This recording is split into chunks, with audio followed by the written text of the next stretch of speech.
আজি নলবাৰীত যাব মুখ্যমন্ত্ৰী ডক্টৰ হিমন্ত বিশ্ব শৰ্মা। তিনিটাকৈ কাৰ্যসূচী লৈ নলবাৰীত উপস্থিত হ'বগৈ মুখ্যমন্ত্ৰী হিমন্ত বিশ্ব শৰ্মা। ঘগ্ৰাপাৰাত লোক নিৰ্মাণ বিভাগৰ এটা ডাক বংলাৰ দুৱাৰ উদ্ঘাটন কৰিব মুখ্যমন্ত্ৰীগৰাকীয়ে। ইয়াৰ পিছতে ঘগ্ৰাপাৰ মণ্ডল বিজেপিৰ কাৰ্যালয় মুকলি কৰাৰ লগতে গন্ধিয়াত মধ্যাহ্ন ভোজনৰ অক্ষয় পাত্ৰৰ ৰান্ধনী ঘৰৰ ভূমি পূজনতো অংশ ল'ব মুখ্যমন্ত্ৰী হিমন্ত বিশ্ব শৰ্মাই। নলবাৰীত আজি কেইবাটাও কাৰ্যসূচী লৈ মুখ্যমন্ত্ৰীগৰাকী যেটো উপস্থিত হ'বগৈ। আমি এই মুহূৰ্তত নলবাৰীৰ পৰা আমাৰ সাংবাদিক নকুল তালুকদাৰ সৈতে লাইভত সংযোগ স্থাপন কৰিছোঁ। নকুল, আপোনাৰ ওচৰলৈ আহিছোঁ। আজি কেইবাটাও কাৰ্যসূচী মণ্ডল বিজেপি কাৰ্যালয় মুকলি কৰিব, লগতে লোক নিৰ্মাণ বিভাগৰ ডাক বংলাৰ দুৱাৰ উদ্ঘাটন কৰিব মুখ্যমন্ত্ৰীগৰাকীয়ে। গতিকে মুখ্যমন্ত্ৰীগৰাকীক আদৰিবৰ বাবে কেনেধৰণৰ প্ৰস্তুতি নলবাৰীবাসীৰ আমি এই মুহূৰ্তত জানি ল'ব বিচাৰিছোঁ। হয়, আজি যেহেতু মুখ্যমন্ত্ৰীয়ে নলবাৰীলৈ আহিব আৰু কেইবাটাও কাৰ্যসূচী লৈ নলবাৰীলৈ আহিব, কিছুক্ষণ পিছতে নলবাৰীলৈ আহি তেওঁ উপস্থিত হ'ব।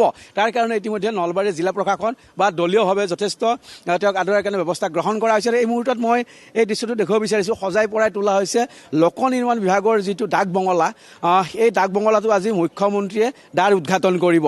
ইয়াৰ সমান্তৰালকৈ ইয়াৰ যিটো কাৰ্যসূচী, এই কাৰ্যসূচীটো সমাপন কৰিয়ে ঘগ্ৰাপাৰত যিটো মণ্ডল বিজেপিৰ কাৰ্যালয়, সেই মণ্ডল বিজেপিৰ কাৰ্যালয়ৰো আজি দ্বাৰ উদ্ঘাটন কৰিব।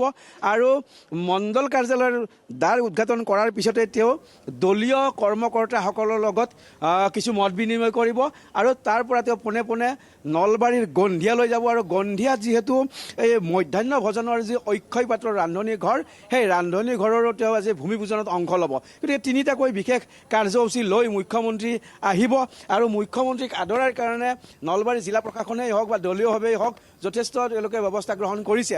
কিন্তু ইয়াৰ সমান্তৰালকৈ এটা বিষয় কিন্তু চৰ্চা হৈ আছে।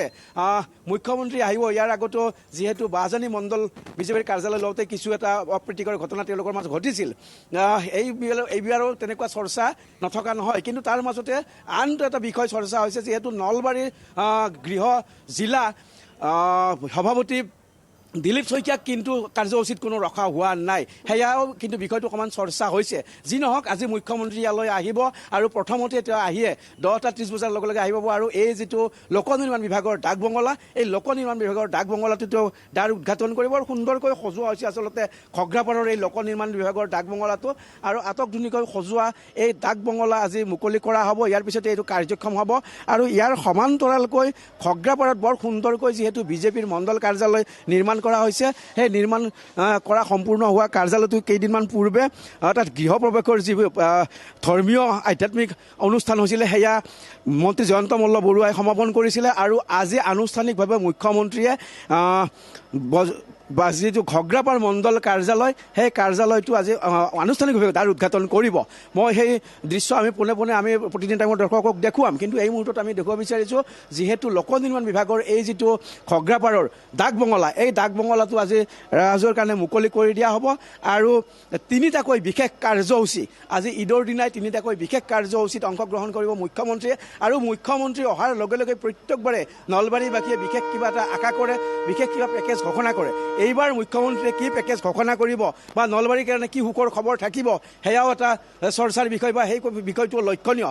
যিয়ে নহওক, মুখ্যমন্ত্ৰী কিছুক্ষণ পিছতে আহি উপস্থিত হ'ব নলবাৰীত আৰু তিনিটাকৈ গুৰুত্বপূৰ্ণ কাৰ্যসূচী সমাপন কৰি তেওঁ উভতি যাব।